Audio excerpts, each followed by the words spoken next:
as a result of this one big ugly bill. All of this is being done to reward their billionaire donors with massive tax breaks. The largest transfer of wealth from everyday Americans to billionaires in American history. And these so-called fiscal conservatives are going to explode the debt by more than $3 trillion and set this country on a path toward possible bankruptcy.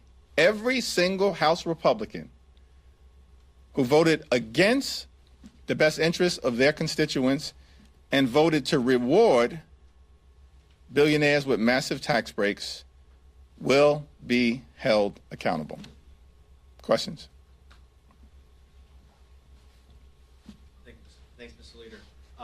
Tomorrow you've got the primary for the Arizona race to replace Representative Grijalva. As far as the direction of the Democratic Party, you've got this influencer, Deja Fox, who's running, and then also at Alicia Grijalva, who's got some more endorsements. What does this say? Is this a microcosm of where the Democratic Party is right now trying to go forward?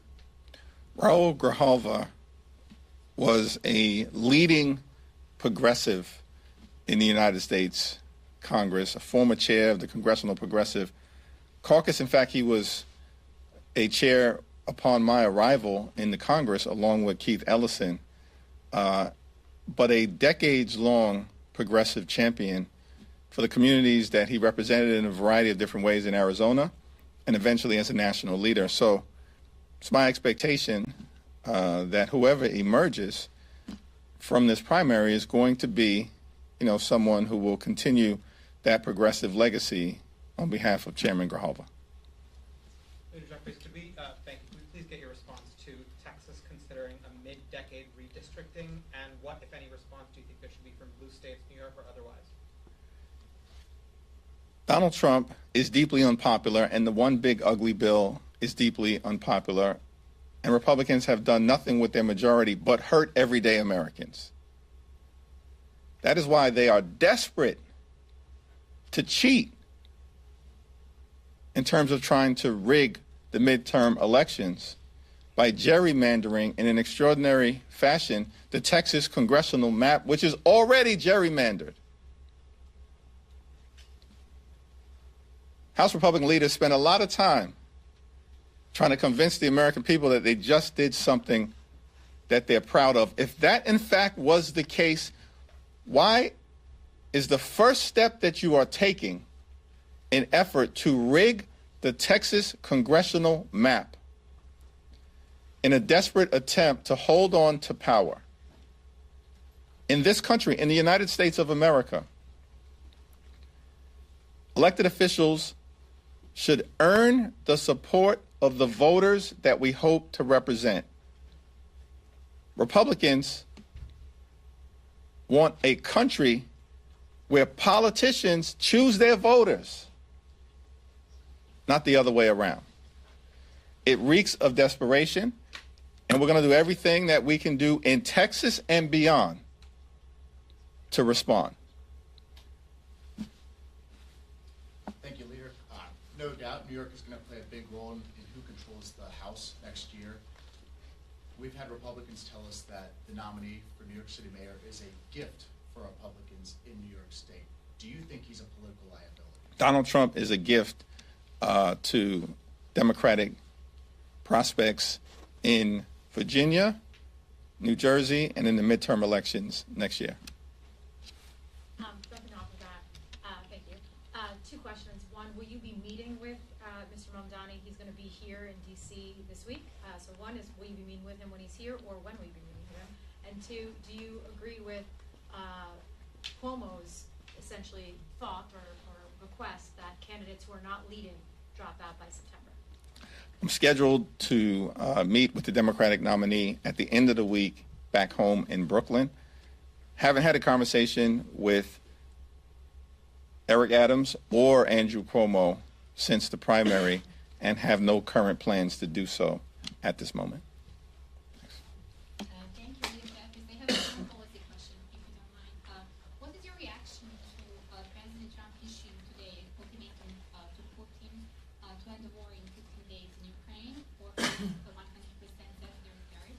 how do you see this playing out, and what's the sentiment of the Democrats in